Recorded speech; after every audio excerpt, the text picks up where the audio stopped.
Euromaxx highlights. Coming up on the show, final farewell. Star goalkeeper Oliver Kahn ends his career in Munich. Clean conscience, dance until you drop at a sustainable energy club in the Netherlands. Salty shots. German photographer Nico Kraus is all at sea.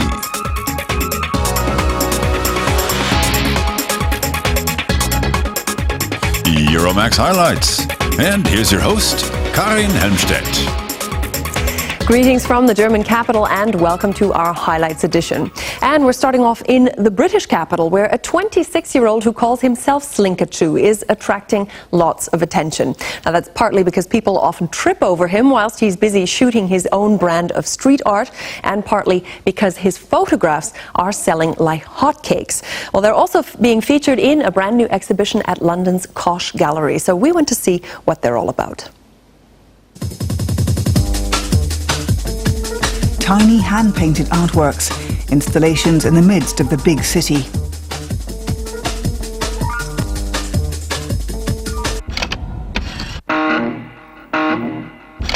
A blaze of flashbulbs on the red carpet. But these celebrities are about as big as a fingernail, and the camera belongs to street artist Slinkachu. For the past 2 years, the British former design student has been setting up and photographing his miniature hand-painted figures across London. Although they're humorous in a way, a lot of them are quite funny. Mainly, I want to kind of bring in a sort of melancholy into the pictures. A lot of the people are sort of lonely or on their own in these big environments, and it's kind of commenting on the way you feel sometimes in a big city, the way some people feel. You sort of feel lost and lonely. Slinkachu should know he's a country boy. Armed with his little people and a camera, the 26-year-old is constantly on the lookout for a quiet corner in the pulsating British capital. He usually maps out the scene ahead of time. Once he finds the right spot, he incorporates his surroundings into his installation, as long as no one disturbs him at his work.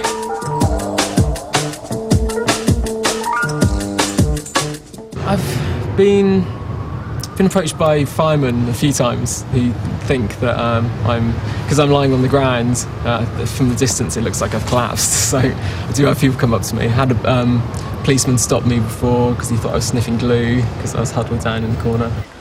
But Slinkachu is really deterred by such interruptions. He's always looking for the perfect picture. The photos of his scenes are now on display in a gallery in London's Soho district.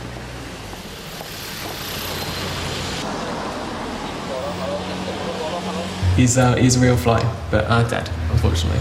He came from the windowsill of my house. I kind of collect them when I find them now. And spiders as well at the moment. I'm trying to find spiders. Just keep hold of them, and then when an idea comes into my head, then use them. And Slinkachu's creativity is being richly rewarded. The day the show opened, the gallery sold over 25 of his pieces for between €1,000 and €3,000 each, depending on their size. But Slinkachu says people's reactions to his pictures are more important to him than the money. I do like the darker ones.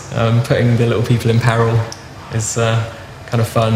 It's good to see people's emotional responses to them, because they are just little toys, but people do really read into the narratives of the picture, and sort of get engaged with what's going on, which is nice. Slinkachu's exhibition forces visitors to get down to eye level with his universe of little people. It forces a change of perspective.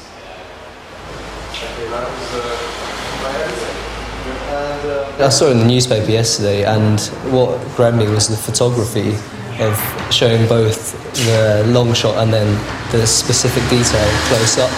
They're very innovative. You know, he has a unique perspective on things, and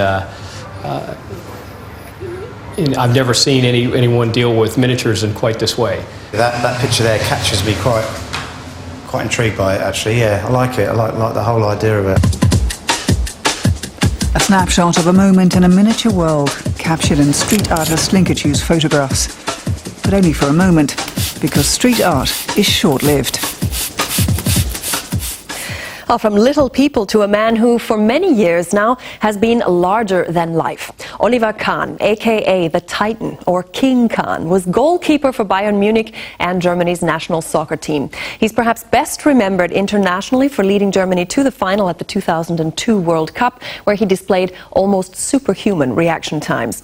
After 21 years as a professional, King Kahn has now finally taken his leave. Last week, he played his farewell game in front of 69,000 fans in Munich.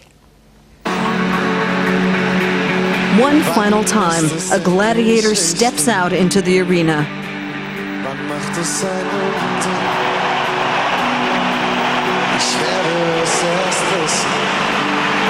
And Oliver Kahn proves as indomitable as ever between the posts.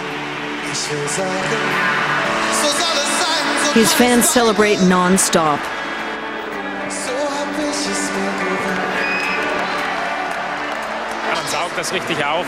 You really take it in. You enjoy the situation.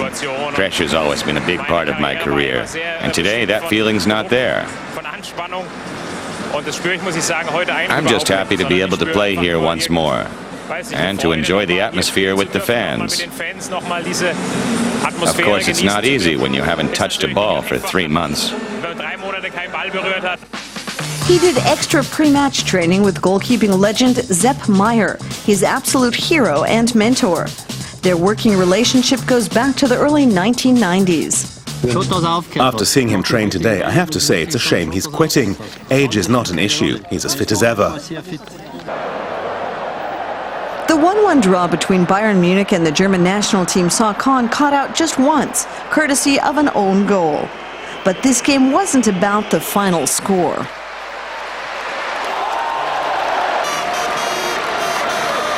This ending marks a new beginning. Not a new life, but a different one with new challenges. For most of those present, the game is a tribute. Among them are German pop band Die Prinzen, who were also in awe of the goalkeeping legend.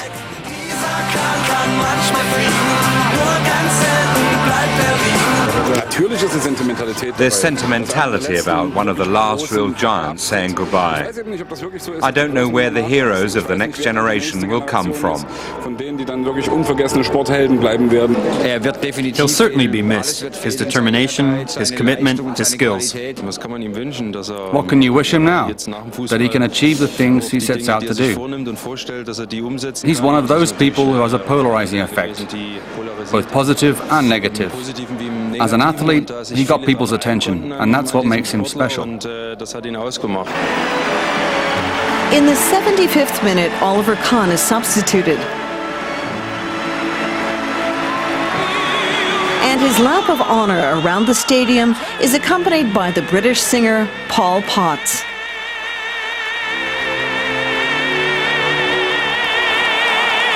It's incredible to be invited to perform here, and it's fantastic to be involved in something so huge. Back in the dressing room, the man known as King Kahn is extremely calm.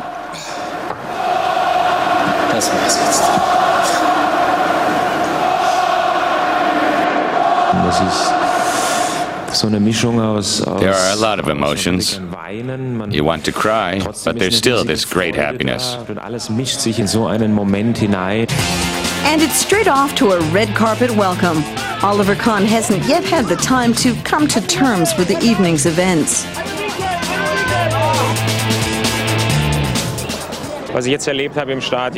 What I just experienced in the stadium was like a dream, where you're right there looking at yourself. It's amazing, the emotions, the fans. I've never experienced anything quite like it. It's then time to party with his old soccer-playing buddies and perhaps start looking ahead to a new chapter in the story of Ollie Kahn. Well, speaking of partying, it seems that environmentally friendly thinking has finally hit the dance floor here in Europe. First in London's Soria Club earlier this summer, and now in Rotterdam in the Netherlands. The brand new Club Watt is a place where you can party with a good conscience and where disco fever is converted directly into usable electricity. Rotterdam's Club Watt is not just a place to burn off a few calories. Here, the energy expended by the dancers is converted into electricity to power the club's lighting. Just one of several innovative, environmentally friendly features the owners have introduced because they're concerned about their club's impact on global warming. It's one of those things you just don't realize, but when you think about it, every single club uses a huge amount of energy, for the lighting, for example. Clubs also consume a lot of water and create piles of refuse. We wanted to do something to fight that waste. Engineers spent 2 years developing the dance floor. When dancers get into the groove, the floor, which sits on strong springs, goes up and down. This mechanical motion is transformed into electricity, which powers the dance floor lighting. Each dancer generates up to 20 watts of electricity. The more they put into their dancing, the more colourful the lighting becomes.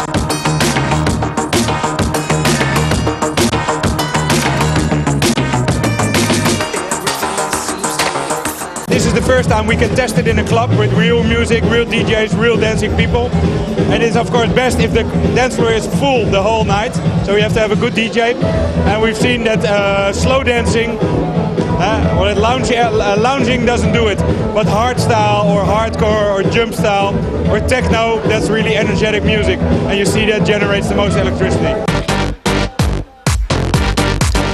The power-generating dance floor is not the only innovation aimed at making Club Watt a sustainable club. The owners estimate that the LED lights they use also yield power savings of 30%.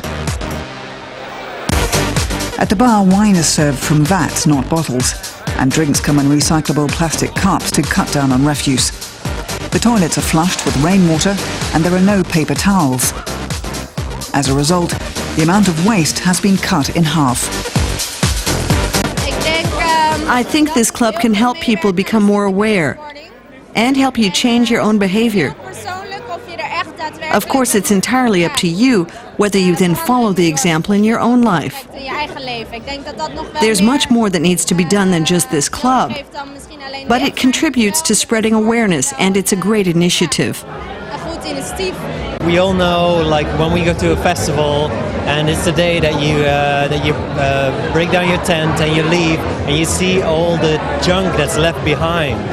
And that feeling is something that everyone knows, and you know that this club is sort of taking care of that feeling, that you don't go away from here leaving all the dirt behind you.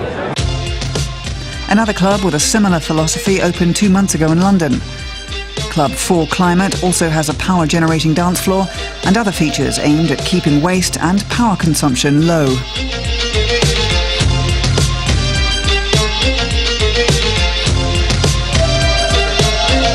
We were talking about maybe doing the Sustainable Dance Club concept also there, but he didn't have the time to wait for us because we were busy for a year here. So he did it himself, and he did a few of the things that we're doing here, but he also did a few other things. And yeah, the more sustainable clubs there will be, the better it is. The philosophy of the Sustainable Dance Club is simple. Saving the planet can be fun. German photographer Nico Kraus has the kind of workplace that might make just a few of us green with envy. And that's because he specializes in pictures of sailboats and yachts and spends his days on the open sea. But just how does he get some of those seemingly perilous shots on the water? Well, sometimes it's pure chance, and he showed us why. When Nico Kraus goes on a photo shoot, he puts his 4 cameras in a watertight crate and heads out to sea with his assistant. He's in the Baltic Sea off Travemünde looking for yachts and sailboats. But the sea itself has the starring role.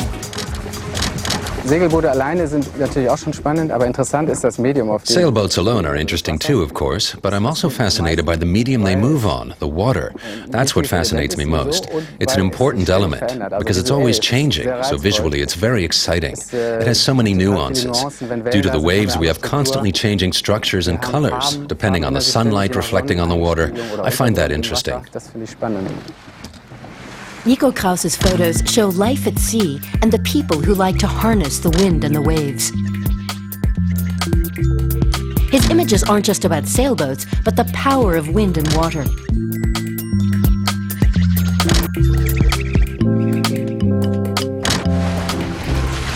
Dann parallel, jetzt parallel, ganz langsam. Okay, jetzt lass sacken. Kraus has to position the dinghy just right to get the perfect shot. Fahrt aus unserem Schiff raus. Ja. Ich mache hier so Halbunterwasseraufnahmen. I'm taking partially submerged images. The challenge is getting exactly the right angle. The boat has to be in the picture, the light has to be interesting, it has to look exciting. Da muss man so ganz viele Bilder machen, weil I have to take so many pictures because I can't see anything in the viewfinder. I just follow my instinct. We have lots of water in the foreground and you can see the boat in the background. Kraus is more interested in gut feelings than technical details. He's a self-taught photographer. He made a name for himself during the 2004 America's Cup, and since then he's been in constant demand. During the busy summer season, he spends at least 2 weeks of every month on the water. The work here on board, in the dinghy or sailboat photography in general, is physically challenging. We have a lot of equipment, long focal lengths, telescopic lenses, and we're on the water, so we're always in motion. The boat moves and the motif moves too. We have to put our entire bodies into it. Just like sailing, we have to compensate all the time, keeping balance. Kraus recently opened his own gallery in Hamburg's Harbor District. And he's published his first photography book called The Fascination of Sailing. Despite the work Nico Kraus invests in his photos, he always gets the urge to head out to sea again, searching for new images and new projects. Ja, es ist gar nicht so leicht als Fotograf, das auszuhalten. As a photographer, it's not that easy to see your photos in the gallery. It means they're finished. I find that hard to accept because photography is a constant process of recreating. And when the photos are hanging there, I'm always confronted with my shortcomings when I think I need to do this a lot better and I need to put more effort into it. So Nico Kraus heads back out to sea on his next photo shoot, looking for the next yacht and the next unique perspective. And from Hamburg Harbor, it's just a short trip down to Bremen, where top musicians from all over the world have gathered for the city's annual music festival. For 3 weeks, the halls, parks and streets will ring out with the sounds of all sorts of music. We caught up with one young star of the opening night, Dutch violinist Janine Jansen, whose endless enthusiasm is infectious with or without her violin. Janine Jansen and the Mahler Chamber Orchestra performing Tchaikovsky's Violin Concerto in D major to kick off the Bremen Music Festival. For many years, the 19th century piece was considered virtually unplayable because of its technically demanding violin part. Today it's a centerpiece of the classical repertoire.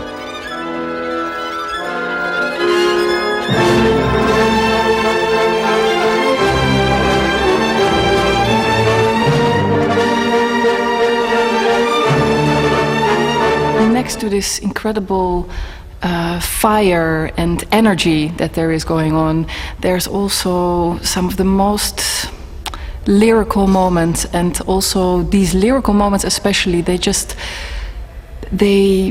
reach straight to the heart and to the soul.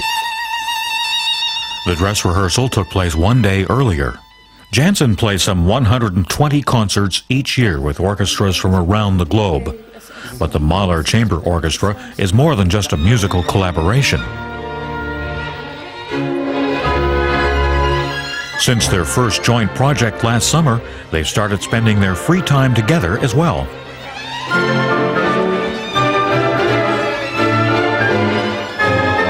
For me, they are one of the greatest orchestras in the world. They play with such amazing commitment and involvement, and just the incredible enthusiasm and energy that is going on around it is something very unique. The opening night of the music festival has something to suit every taste. Choral music in the cathedral performed by the acclaimed vocal ensemble Collegium Vocale Ghent from Belgium.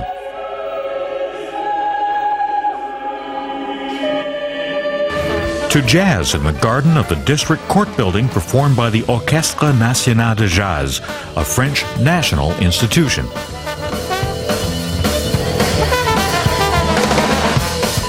Between concerts, there's time to stroll through the old town around Bremen's famous marketplace, until it's time to move on to the next venue. Professor Thomas Albert has been in charge of the festival for almost 2 decades. In the foreground should be what actually draws in the audience. The sense of emotion, the alternation between tension and relaxation. The joy, the power, the sweetness. Everything that's missing these days in our everyday lives. That's the wonder and amazement of music.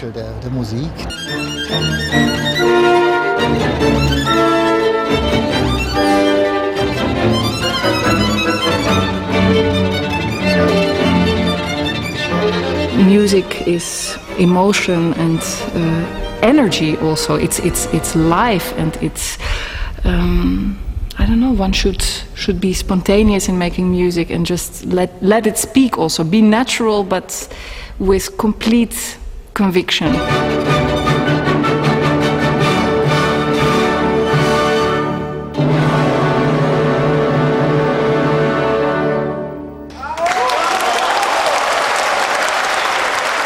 Stunning, sensitive, brilliant. Janine Jansen is so amazingly passionate, but she also has such a delicate pianissimo. Wonderful. Now we'll go hear the jazz. For many of the visitors to the Bremen Music Festival, a long night of musical enjoyment still lies ahead. Well, that brings us to the end of this week's highlights, and should you wish to see them again, you can now find them on youtube.com. Just type in Deutsche Welle English and happy viewing. And with that, it's time for me to sign off. So until we meet again, alles Gute to you and bye-bye.